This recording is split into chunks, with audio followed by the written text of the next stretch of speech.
Hi, I'm Steve Selig, the founder of FitTest, and I'm pleased to announce that I've made an important enhancement to FitTest, which I'm going to walk you through quickly. This is quite a short video.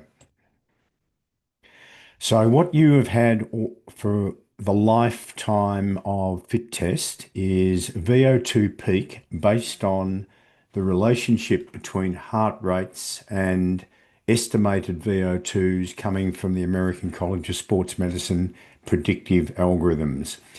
And the line of best fit, the linear regression line, has extended up to whatever heart rate peak you have pre-selected or select even after you've entered the test data.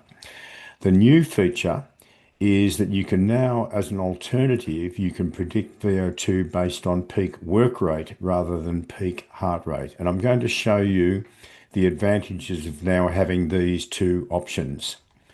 So in this example here, which is what you already have, VO2 peak based on heart rate peak, I've deliberately put in a record of a client, a fictitious client with lots of arrhythmias. So these heart rate deviations from the line of best fit are showing the arrhythmia that is occurring.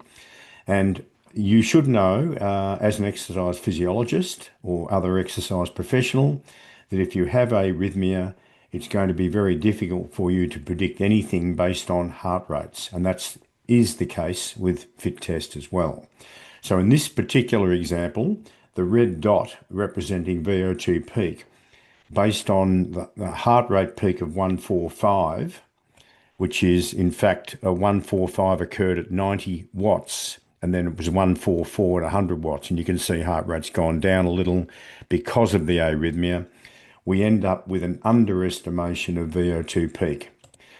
As in contrast to that, in this second example, again with significant arrhythmia, and just so happens again by chance, this could be atrial fibrillation or lots of ectopics, many other causes for arrhythmias, including AV blocks.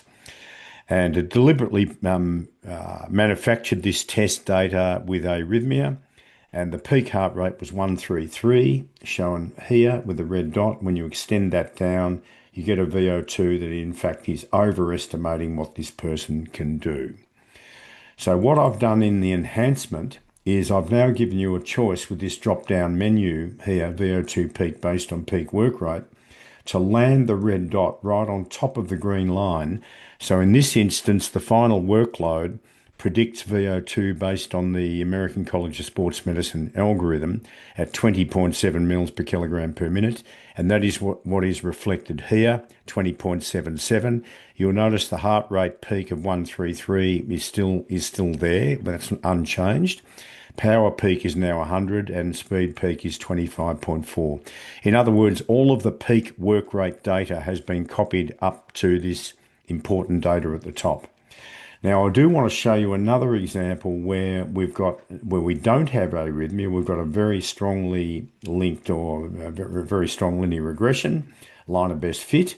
And in this instance, the exercise physiologist has entered 168 or 168 beats per minute for heart rate peak, perhaps based on what is already known about that person, or a very strong estimation of that person's estimated, heart rate peak. Or you could just use the predicted heart rate peak of 172 and you'd get a very similar type effect. Now, in this instance, the person got to 10.5 kilometres an hour and 4% gradient with a heart rate of 152, corresponding to a VO2 of 44.8. But by retaining the VO2 peak based on heart rate peak, in other words, the existing method, the VO2 peak has gone to 168 heart rate and then drop it down to around that 50 mils per kilogram, which is now predicting at 49.9. In the actual test, it was 10.5 kilometres an hour and 4% peak gradient, but it is now predicted up to 10.5 kilometres an hour and 7% peak gradient. So you've got the two options, and I'm sure you'll be able to work out how to use those options to your best advantage. So I'm very proud to present this enhancement. It is a major enhancement, and I think it'll give you more power in the usage of FitTest. There will be more fit test enhancements coming soon, and I look forward to presenting those in a future date. Bye for now.